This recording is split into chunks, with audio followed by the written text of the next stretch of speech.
It's great to have a chance to talk to you. And right off the top, congratulations on this nomination.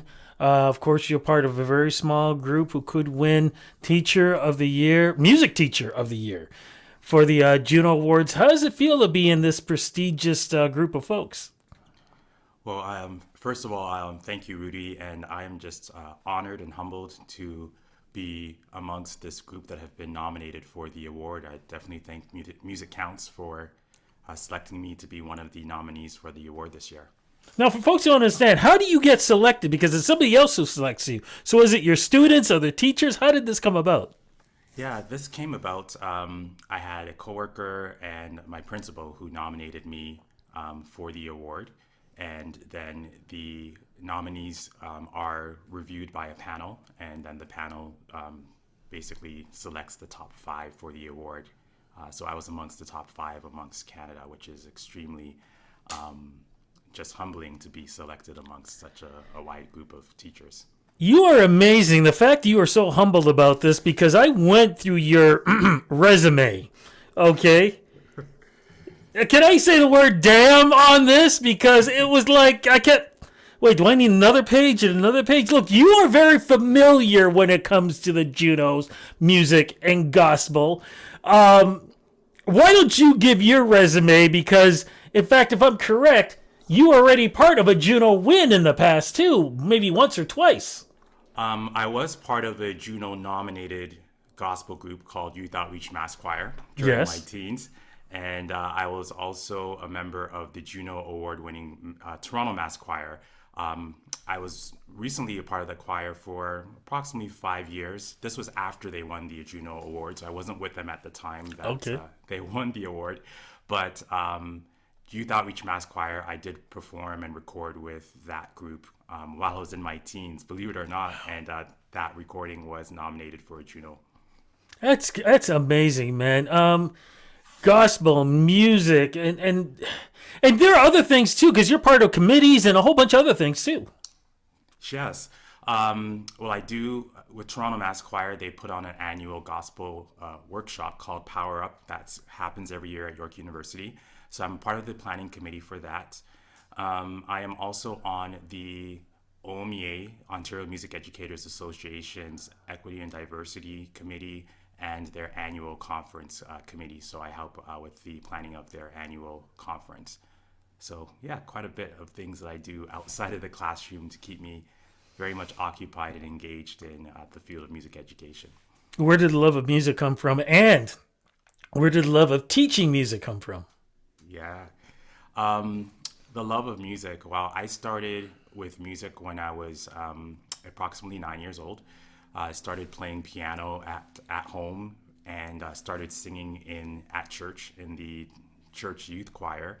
And then my parents decided to send me to formal piano lessons. I started doing classical piano training in my teens.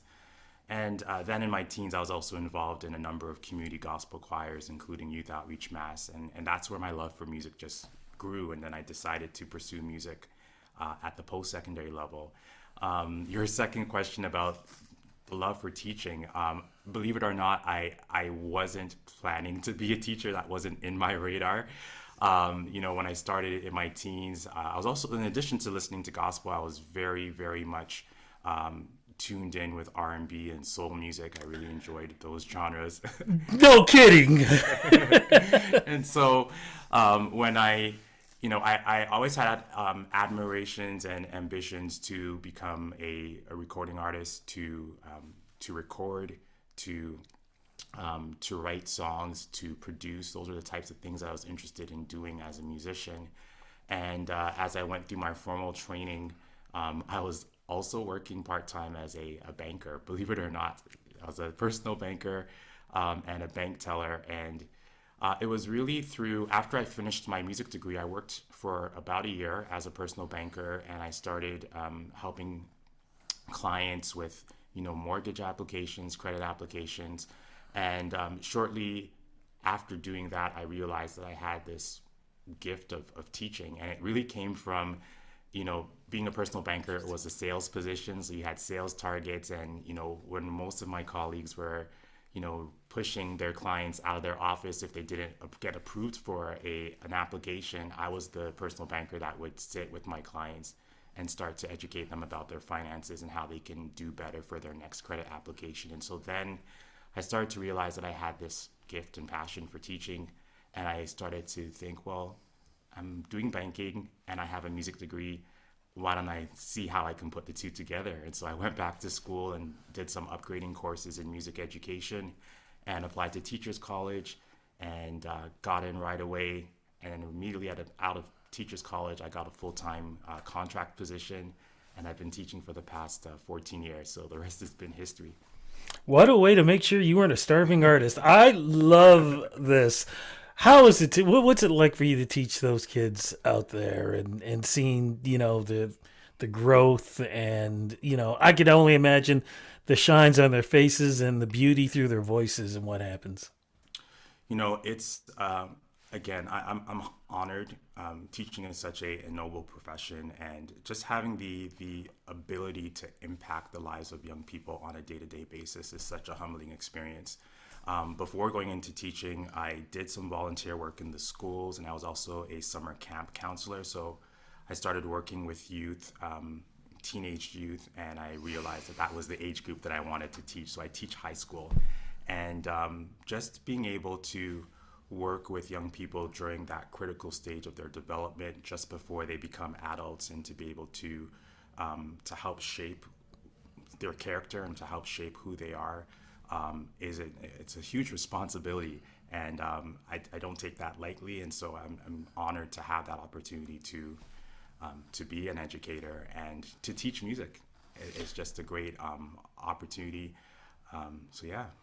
Can we remind, and I'm going to point this right over to the government, can we remind them how important music is, whether it be vocally, instrumental, or whatever else? Because I have seen over the years, and thank God for MusiCounts for helping out in providing instruments through their organization, but I've seen so many times when they're going to be cutbacks in schools, first thing that goes is the music department. And I know for myself, growing up, I was in music. I played the trumpet, trombone, and baritone. And you can throw in the recorder. Wow. And I did it for 10 years. And I always loved it. I played sports and everything else, but I always stayed in the band right up to high school. And I almost went into college for that, because I started thinking, well, maybe I can do this as a profession. Maybe I could be in the, Toronto Symphony Orchestra or something like that. Yeah. But I changed courses, went into radio, and, I thought I made the right move. But I always found that being in music was first off, it kept me out of trouble. And second of all, it just gave me that personal pride.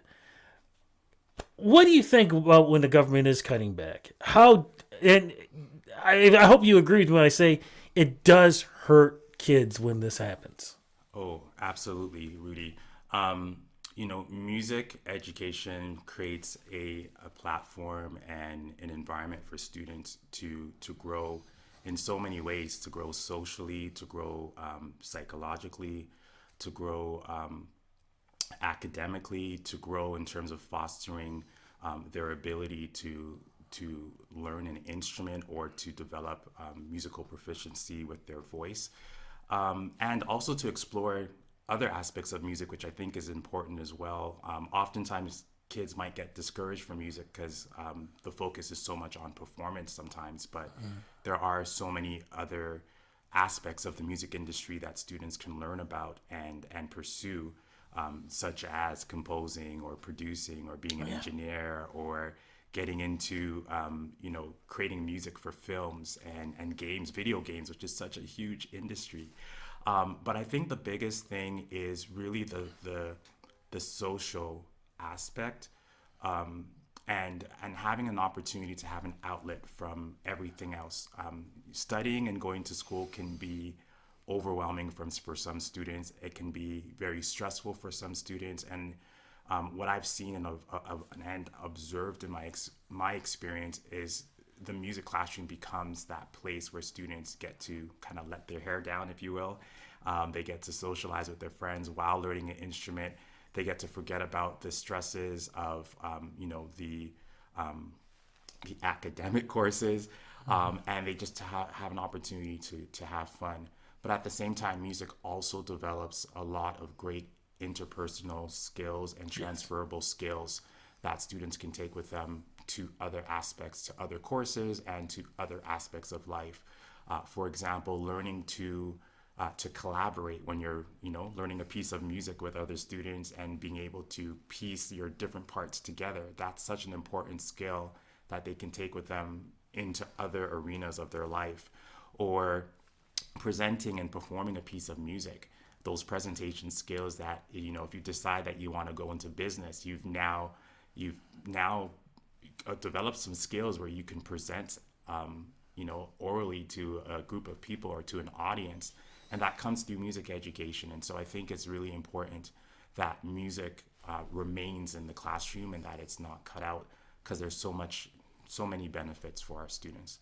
Yeah, coolest thing is when you get that solo. I mean, that's a whole lot of fun. And of course, being up on stage and performing, and your parents or family is in the audience. I mean, those are very, very special moments. Your special moment, of course, is coming up. So any plans that you have so far? Because you're going to walk the red carpet, brother. You are going to be part of the 51st annual Juno Awards. And remember, last year was supposed to be the big party because it was the 50th. We couldn't do it because of the virus and the pandemic. So they're basically shifting the big party to this year. You're part of it. Any plans?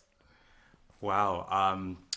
Plans. I'm still trying to get over the reality that I've been nominated for this year and that I'm actually going to be attending the award. So I'm certainly, my wife and I, my wife is my image consultant, but my wife and I are certainly talking over and discussing what that's going to look like in terms of, attending the show, attending the red carpet, figuring out what we're going to wear and all of that. But again, I'm just extremely humbled and thankful for the opportunity to be recognized for the work that I do in music education. And I certainly want to extend congratulations to the other nominees who have also been selected from across Canada to be considered for this award, which is just an honor. I think when I think about the Juno Awards, historically, the focus is celebrating the performance aspect of music in terms of recording artists and those who are performing and recording and putting out music. And of course, they have categories for other participants in the music industry, such as recording engineers and songwriters and such alike. But to recognize music educators is such a great honor to have that category as part of the Juno Awards and to be able to be recognized for doing that, for that work, those contributions that you make to developing young people and potentially future artists that are going to be contributing to the music industry. Just curious, have you been paying attention to who the nominees are for the gospel and the R&B categories? Yes, I actually have a couple of music friends who have been nominated for the gospel category this year. So we were just excited. We were on social media just, messaging each other and congratulating each other on March 1st when they did the announcement. Yes. So, yeah, absolutely. And just to give you a heads up, okay, so remember, you got the dinner, so that's one outfit. You've got the broadcast, that's another outfit. And you're going to have the after party, that's another outfit. So right off the top, you at least going to have 3. I would suggest to have 5, 2 more for backup, because you never know what could happen for the other 3. So 5 outfits at least. Because remember, it's the Juno Awards. You can't just, throw on well, actually you could throw on a t-shirt, but you know what I'm talking about. Yeah. You got to do that. And just curious, has this, sort of, got the juices going again? And could we see a recording from you maybe this or next year? Or wow, you know what? Ironically, one of the things that I do, Rudy, I actually am a artistic director of a community gospel choir. The name of the choir is the Waterloo Region Mass Choir, which started about 4 years ago. And during the pandemic, we were actually working on our debut EP project, which is set to release next month. So, oh my goodness! Well, look. So in other words, you and I will probably be talking next year because you'll be in the gospel category for the Juno nomination. Oh. Very, very possible. Very possible. Yeah, with you, everything is possible. My friend, thank you so much for the interview. Congratulations on this nomination. I know I'm going to be running into you in person. You and your wife, please enjoy this experience. Have a great time, and all the best to you in the future, and looking forward to talking to you more. Congratulations. Thank you so much, Rudy, and thank you for your time. And I look forward to meeting you as well in person.